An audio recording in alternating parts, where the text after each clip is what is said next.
Haleluya, selamat pagi, salam sejahtera dalam kasih Tuhan Yesus Kristus. Kita bersyukur semua pagi ini Tuhan berikan kesempatan kepada kita untuk bisa berbuat bakti kepada Tuhan. Tiba saatnya kita akan mendengarkan firman Tuhan. Sebelum kita akan mendengarkan firman Tuhan, mari kita akan berdoa bersama-sama. Dan saya mengajak kita akan nyanyikan satu pujian, kasih tiada duanya. Haleluya, puji Tuhan.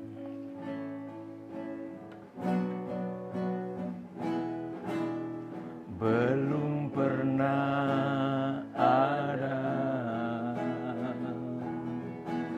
kasih di dunia sanggup menerima diriku apa adanya selain kasih-Mu, Yesus.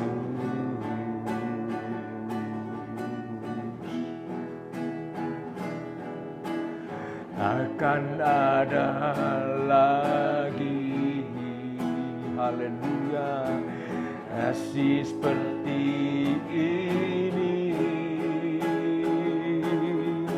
sang mengubahkan hidupku menjadi baru selain kasih-Mu, Yesus.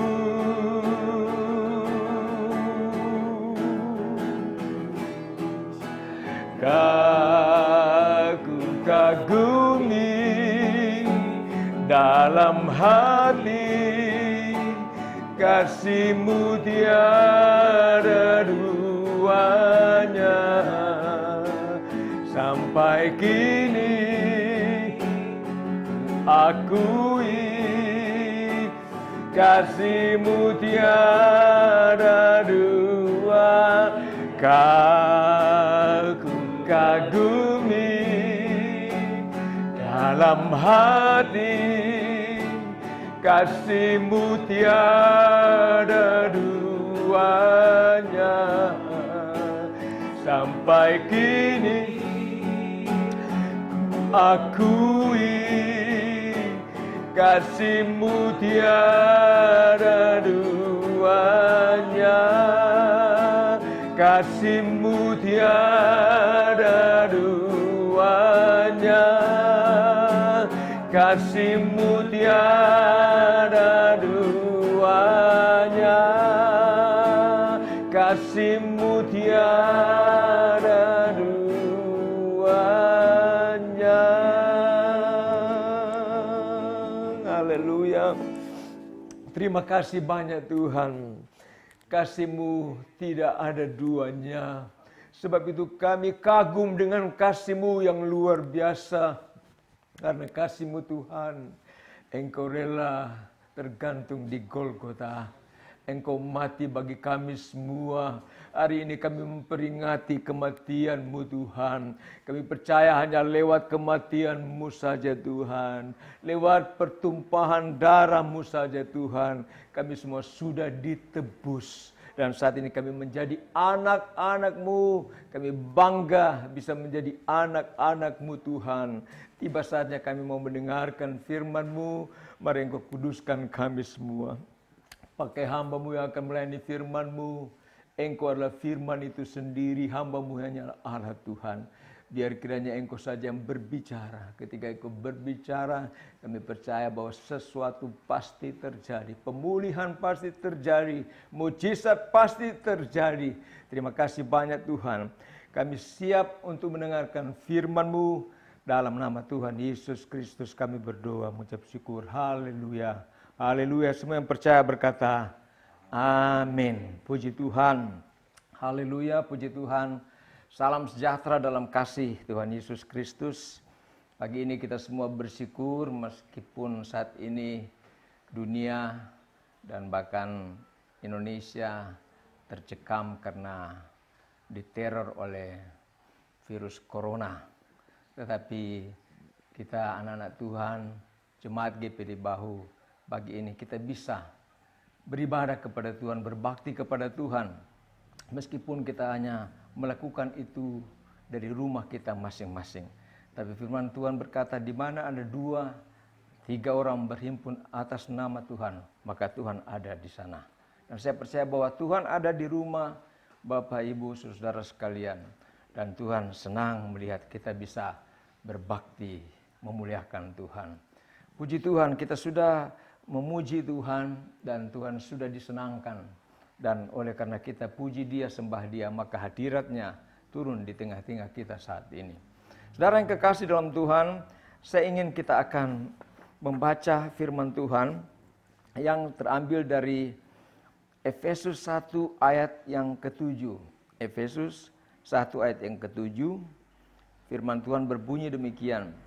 Sebab di dalam Dia dan oleh darahnya kita beroleh penebusan, yaitu pengampunan dosa menurut kekayaan kasih karunia-Nya. Haleluya. Saudaraku yang kekasih dalam Tuhan, penebusan dosa hanya terjadi di dalam dan melalui penumpahan darah. Dan hanya bisa terjadi menurut kekayaan dan kasih karunia Allah. Sesuai apa yang kita baca tadi. Saudara yang kekasih dalam Tuhan, saya ingin katakan bahwa penebusan dosa yang dilakukan oleh Tuhan, pertama itu bukan karena usaha kita, ya. Bukan karena kemauan kita, ya. Bukan karena upaya kita, meskipun itu dilakukan karena kita. Sebab itu ada lagu yang berkata, karena kita, Dia disalibkan. Nah, karena saudara dan saya, maka Yesus disalibkan. Tapi Dia disalibkan bukan karena usaha kita. Ya. Yang kedua, bukan karena usaha dan perbuatan kita sehingga kita ditebus, ya, dan diselamatkan. Tapi karena menurut kasih karunia Tuhan. Ya. Kalau kita baca dalam Efesus 2 ayat 8, firman Tuhan berkata, sebab karena kasih karunia kamu diselamatkan oleh iman. Itu bukan hasil usahamu, tetapi pemberian Allah. Alkitab menegaskan bahwa kita diselamatkan bukan karena hasil usaha kita, tetapi hanya oleh karena pemberian Allah yang cuma-cuma. Ya. Oleh sebab itu tidak ada yang bisa kita banggakan. Ya. Kalau kita bisa menjadi anak Tuhan dan bisa mewarisi kerajaan kekal lewat penebusan Kristus, maka saya katakan tidak ada yang perlu kita banggakan. Semua itu hanya karena kasih karunia Tuhan. Ya. Saudaraku yang kasih dalam Tuhan, dengan kata lain, jika tidak ada Yesus yang rela berkorban, maka tidak ada satupun usaha yang dapat kita lakukan untuk membuat kita selamat. Ya. Kalau Yesus tidak rela untuk berkorban di kayu salib, menumpahkan darahnya di kayu salib, maka upaya apapun yang akan kita lakukan, ya, dengan menggunakan seluruh kekuatan kita, seluruh kepintaran kita, seluruh kekayaan kita untuk meraih keselamatan itu akan sia-sia. Karena hanya oleh penebusan melalui darah Yesus, keselamatan itu bisa kita dapat. Ya. Yang dapat kita kerjakan adalah bagaimana setelah kita ditebus menjadi anak-anak Tuhan, bagaimana kita memelihara dan menjaga keselamatan yang telah kita terima dari Tuhan. Sebab itu dalam Filipi 2 ayat 12 firman Tuhan berkata, hai saudara-saudaraku yang kekasih, kamu senantiasa taat Karena itu tetaplah kerjakan keselamatanmu dengan takut dan gentar. Bukan saja seperti waktu aku masih hadir, tetapi terlebih pula sekarang waktu aku tidak hadir. Ya. Saya katakan tadi bahwa yang kita kerjakan adalah pasca, adalah sesudah kita diselamatkan. Maka kita harus melakukan apa yang menjadi bagian kita. Bagian kita seperti dikatakan tadi bahwa kita harus memelihara, menjaga keselamatan yang kita terima, ya, di hadapan Tuhan. Kerjakan keselamatan itu dengan rasa takut dan gentar. Ya. Oleh sebab itu kita perlu beribadah. Oleh sebab itu kita perlu berkorban. Oleh sebab itu kita perlu melayani. Ya. Bukan berarti setelah kita ditebus, kita diterima menjadi anak Tuhan, kemudian kita santai. Ya. Kita pikir bahwa kita sudah selamat. Dan sekali selamat, tetap selamat. Meskipun kita tidak melakukan bagian kita untuk beribadah, untuk melayani Tuhan. Kita harus melakukan bagian kita. Sebab itu pagi ini kita ada beribadah di rumah kita masing-masing. Karena kita tahu bagian kita adalah kerjakan keselamatan yang telah Tuhan berikan kepada kita. Saudaraku yang kasih dalam Tuhan, mengapa harus ada penebusan? Bagi orang-orang yang tidak mengerti tentang firman Tuhan, Alkitab, orang-orang di luar sana bingung bicara tentang penebusan, apa yang harus ditebus, kata mereka. Ya. Tapi kita semua sebagai orang percaya kepada Tuhan, kita tahu bahwa sesuai apa yang tertulis dalam Alkitab, ya, dalam Roma 3 ayat 10 dikatakan, seperti ada tertulis, tidak ada yang benar, seorang pun tidak. Ya. Roma 3:23 juga mengatakan, karena semua orang telah berbuat dosa dan telah kehilangan kemuliaan Allah. Kemudian ayat 24 berkata, dan oleh kasih karunia telah dibenarkan dengan cuma-cuma karena penebusan dalam Kristus Yesus. Ya.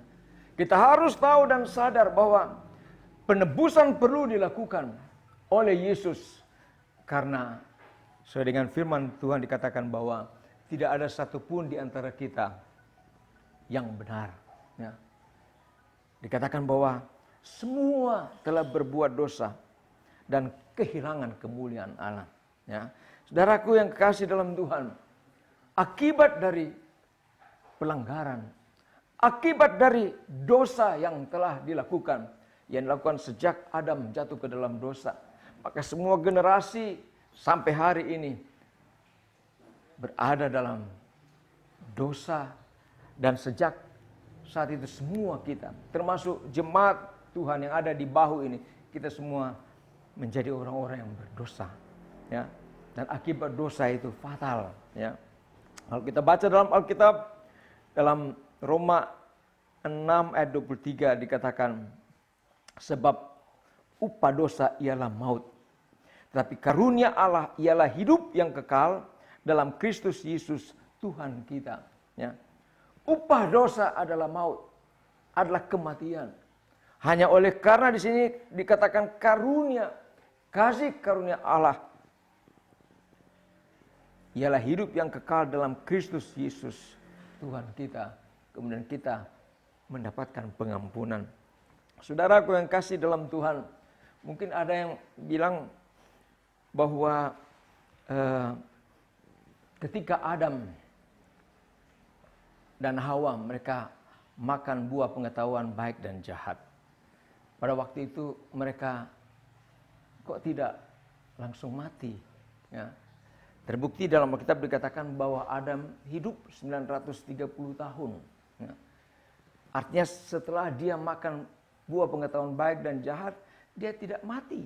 Padahal dalam Alkitab, dalam Kejadian 2 ayat 17 di sana dikatakan, tetapi pohon pengetahuan tentang yang baik dan yang jahat itu janganlah kau makan buahnya. Sebab pada hari engkau memakannya, pastilah engkau mati. Ya. Saudaraku yang kekasih dalam Tuhan, dan dalam Kejadian 5 ayat 5 dikatakan, jadi Adam mencapai umur 930 tahun, lalu ia mati. Ya. Jadi dia tidak mati. Secara fisik tidak mati. Ya. Dalam Alkitab berbicara tentang mati atau kematian itu, berbicara tentang 3 bentuk kematian.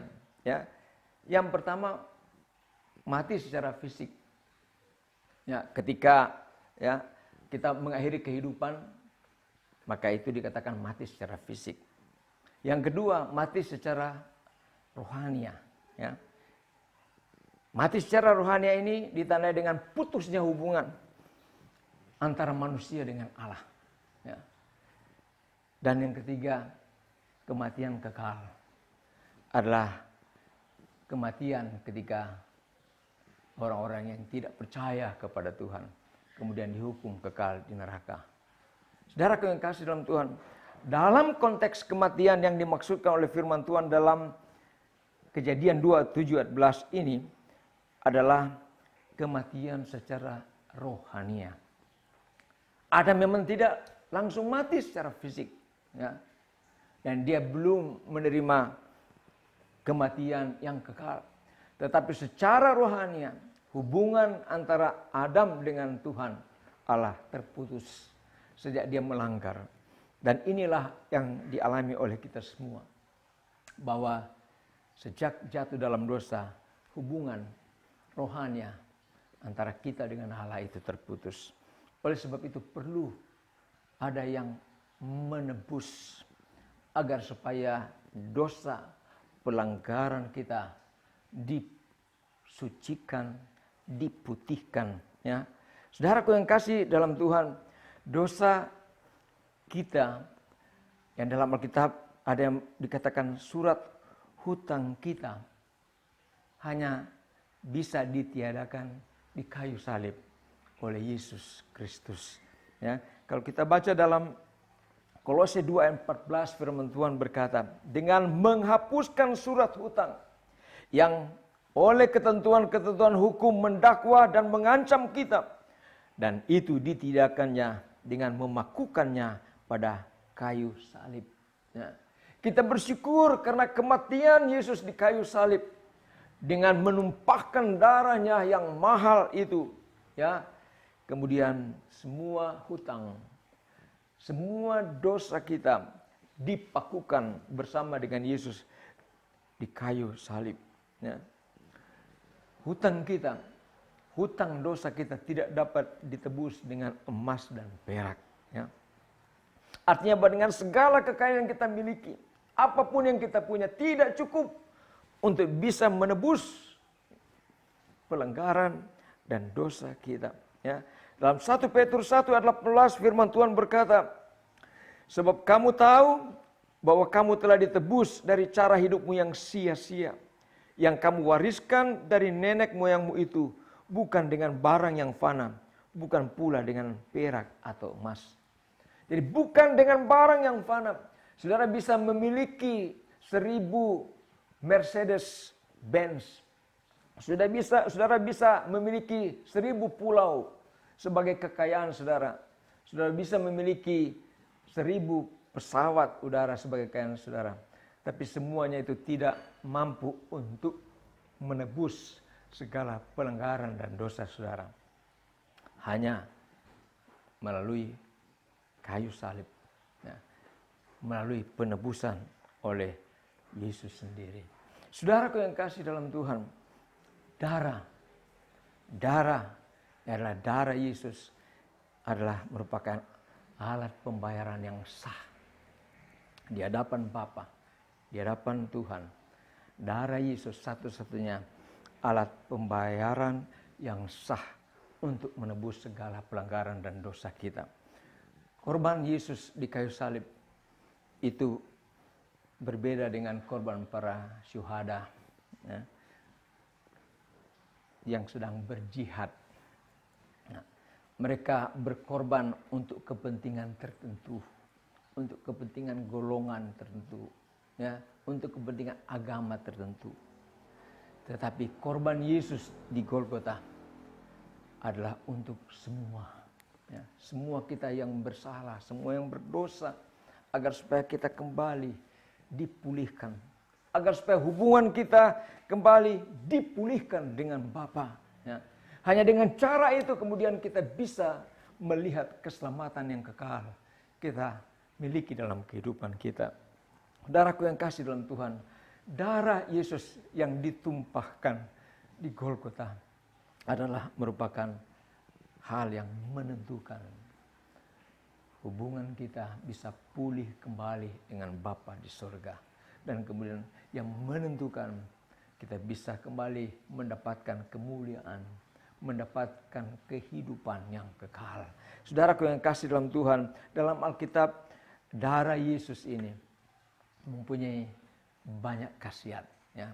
Darah Yesus dikatakan bahwa dengan darah Yesus hutang dosa kita ditanggungnya. Ya. Kita baca dalam Ibrani 9 ayat 28. Dengan darah Yesus kita menerima pembenaran. Ya. Kita hanya bisa dibenarkan.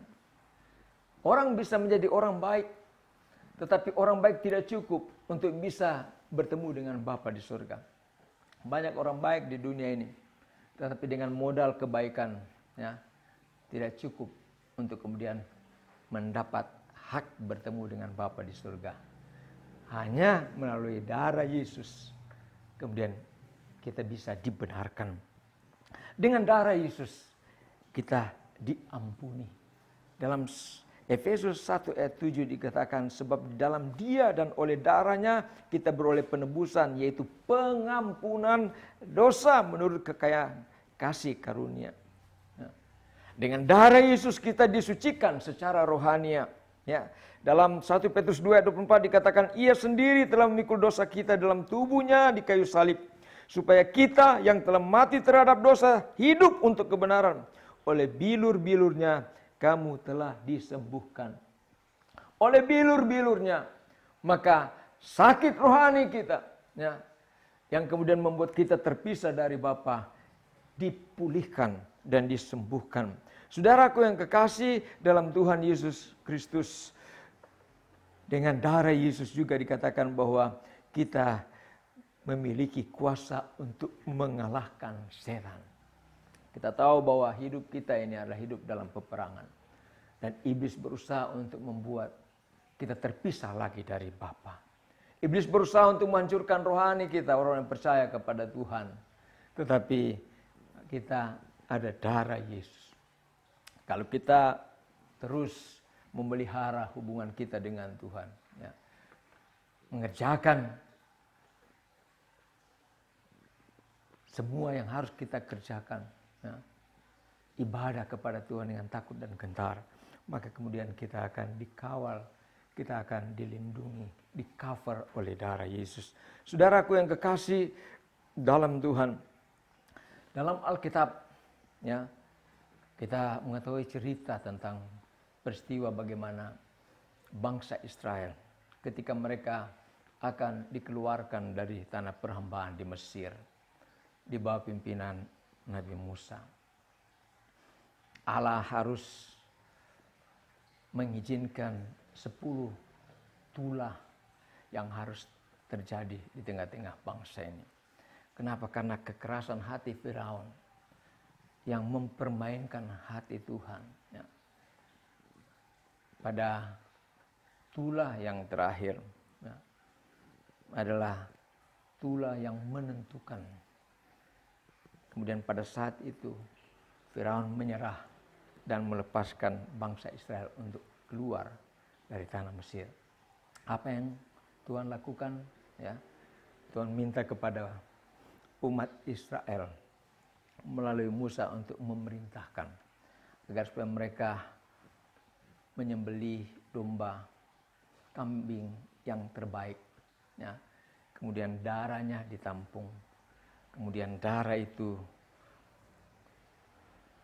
dioles di pintu rumah, di atas dan di bagian pintu sebelah kiri dan sebelah kanan. Saudaraku, ini kemudian dilakukan oleh umat Israel. Dan itu sebagai tanda, bahwa darah itu sebagai tanda bahwa Tuhan melindungi, ya, anak-anak sulung dari bangsa Israel. Dan bagi bangsa Mesir yang tidak menggunakan tanda darah ini. Kemudian anak-anak mereka, anak sulung mereka, termasuk anak-anak sulung dari hewan ternak mereka, pada malam itu mati semua. Saudaraku yang kasih dalam Tuhan, darah di sini adalah merupakan lambang perlindungan, pemeliharaan pertolongan Tuhan.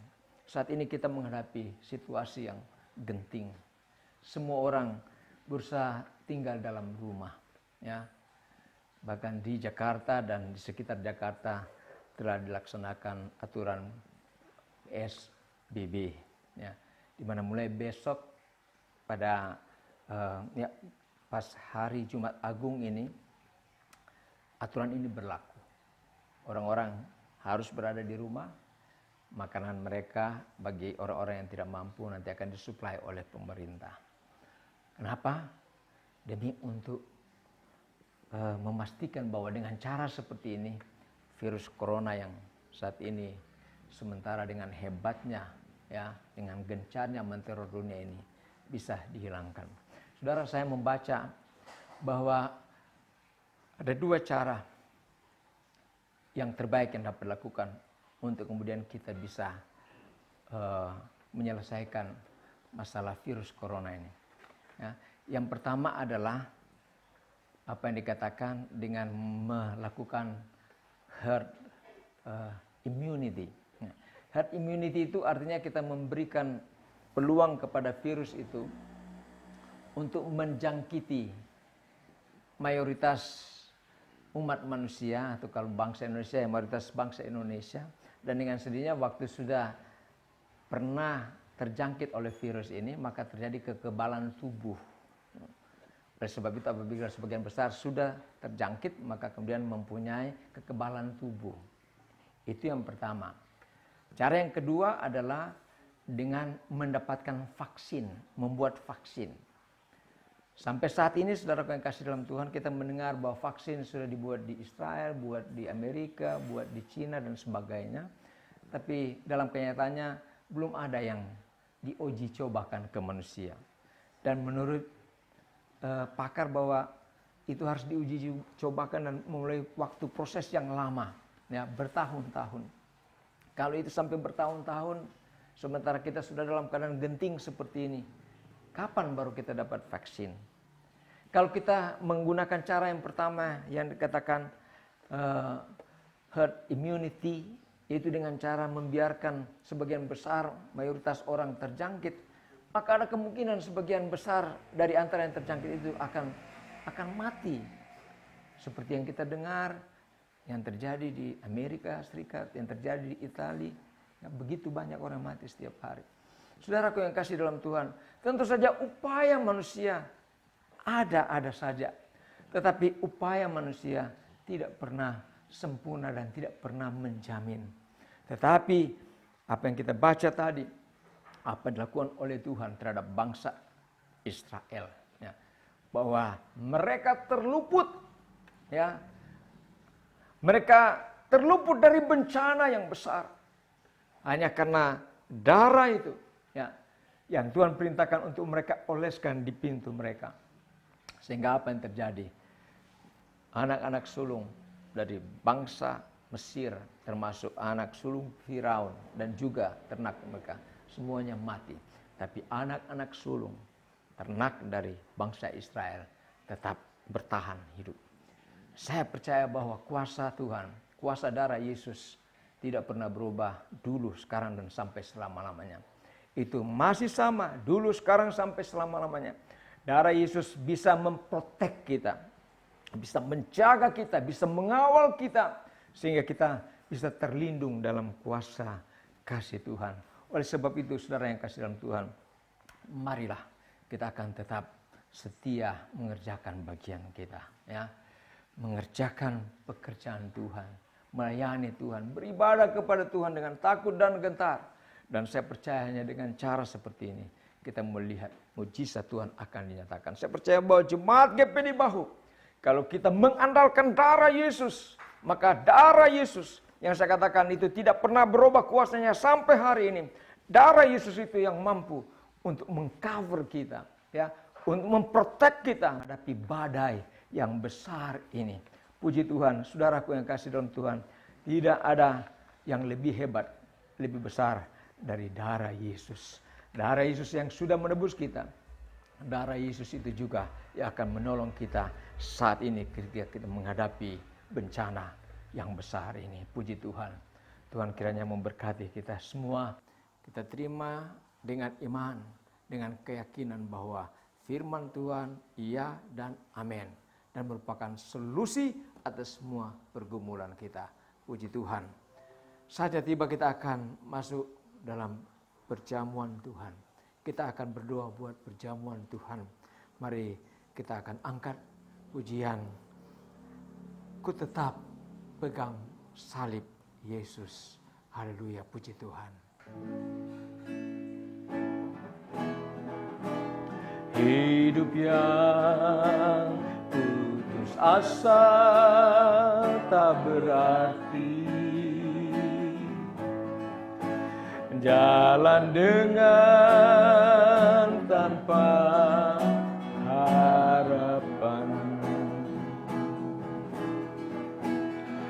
namun tangan yang berlubang paku menjamah jadi hidup baru, dan kayu yang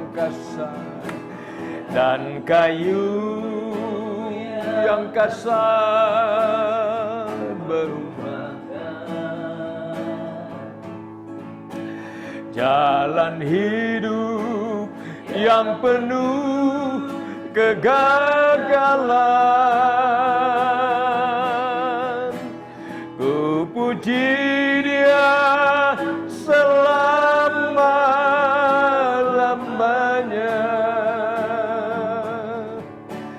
sebab salib merubah hidupku. Dan ku yakin darah Yesus yang suci, haleluya, sudah mengalir di Kalvari.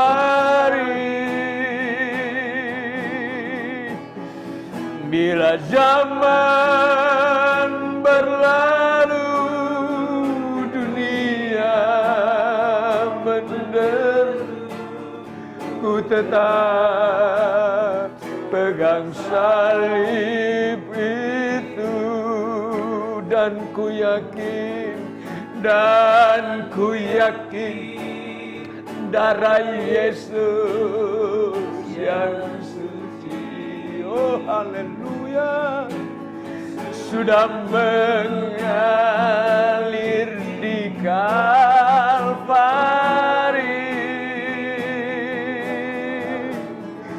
Bila zaman berlalu,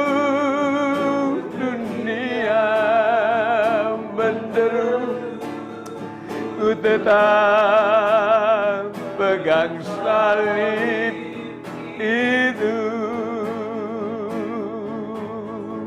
Ku tetap pegang salib itu.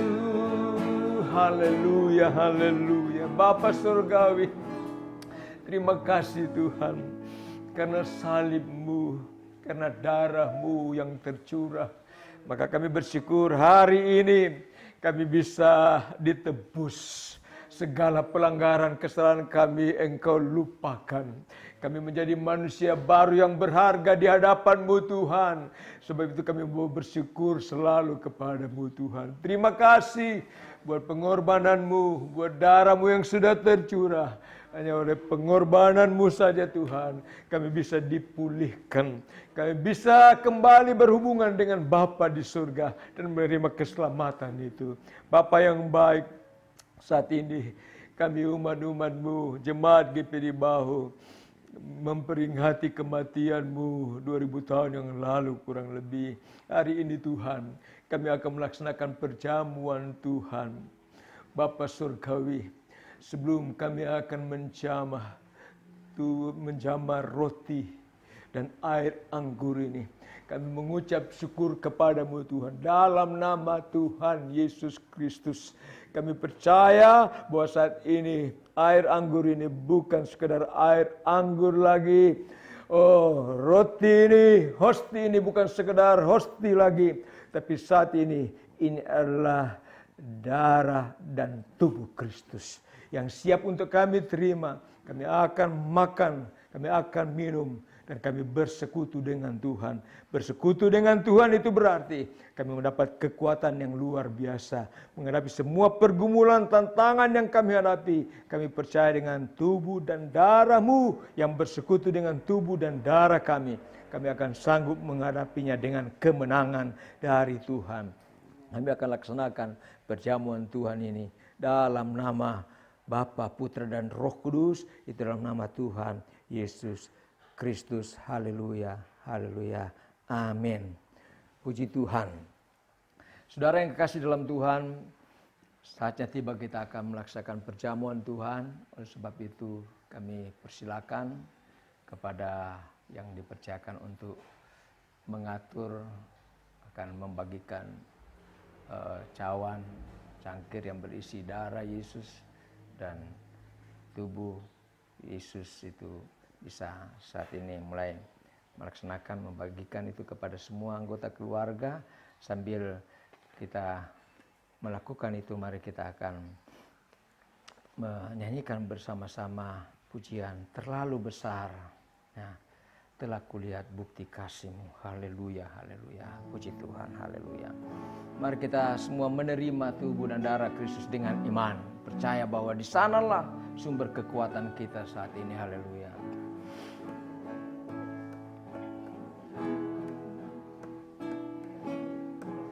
Telah kulihat bukti kasih-Mu, Kau menderita gantikanku. Dengan darah-Mu Kau selamatkanku. Kini ku hidup menyenangkan-Mu. Terlalu besar kasih-Mu Bapa, pengorbanan yang Kau berikan bagiku terlalu mahal. Darah-Mu Yesus tercurah untuk menebus hidupku. Sambil kita semua berdiri, kita pegang roti dan air anggur di tangan kita. Kita siap untuk melaksanakan perjamuan Tuhan. Haleluya. Terlalu mahal darah-Mu Yesus tercurah untuk menebus hidupku. Tercurah untuk menebus hidupku. Tercurah untuk menebus hidupku. Haleluya. Tetap menjaga hubungan kita dengan Tuhan. Dia tidak jauh dari kita, saudara. Dia ada di samping saudara. Dia memperhatikan bagaimana kita memberikan penghargaan yang setinggi-tingginya terhadap tubuh dan darahnya. Di dalam tubuh dan darah Yesus, kita mendapatkan seluruh kekayaan surgawi menjadi bagian kita semua. Sebab itu mari angkatlah roti dengan tangan kanan saudara. Haleluya. Dengan iman kita akan terima bersama, akan makan bersama. Saya akan baca firman Tuhan. Haleluya, haleluya. Sebab apa yang telah kuteruskan kepadamu, telah aku terima dari Tuhan. Bahwa Tuhan Yesus pada malam waktu ia diserahkan mengambil roti. Dan sudah itu ia mengucap syukur atasnya. Ia memecah-mecahkannya dan berkata, inilah tubuhku yang diserahkan bagi kamu. Berbuatlah ini menjadi peringatan akan aku. Mari saudara-saudara, dengan iman kita makan dalam nama Tuhan Yesus Kristus. Haleluya, haleluya.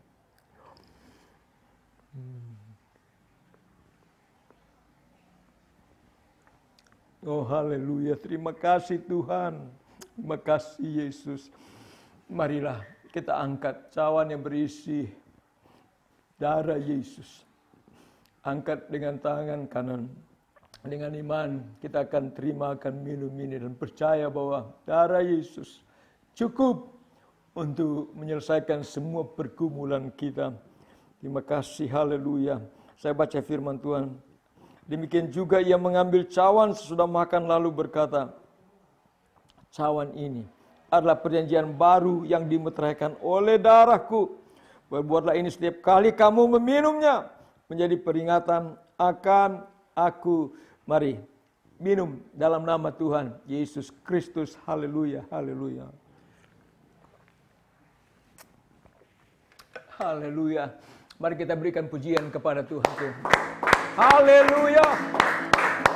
Haleluya, glory, haleluya.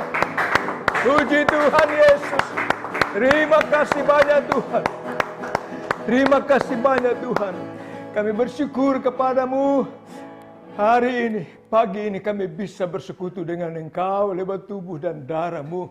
Kami sudah makan dan minum tubuh dan darah-Mu. Kami percaya bahwa saat ini telah terjadi persekutuan yang hebat. Engkau di dalam kami dan kami di dalam Engkau. Dengan cara demikian, maka kami percaya bahwa saat ini juga pemulihan sudah terjadi. Haleluya, mujizat sudah terjadi dalam nama Tuhan Yesus Kristus. Semua umat Tuhan yang ada di bawah ini diberkati oleh Tuhan. Berpujilah nama-Mu Tuhan. Segala kemuliaan hanya bagi Tuhan Yesus Kristus. Terpujilah Tuhan kami, dalam nama Tuhan Yesus Kristus. Kami sudah melaksanakan perjamuan Tuhan ini. Haleluya, haleluya. Semua yang percaya berkata, amin.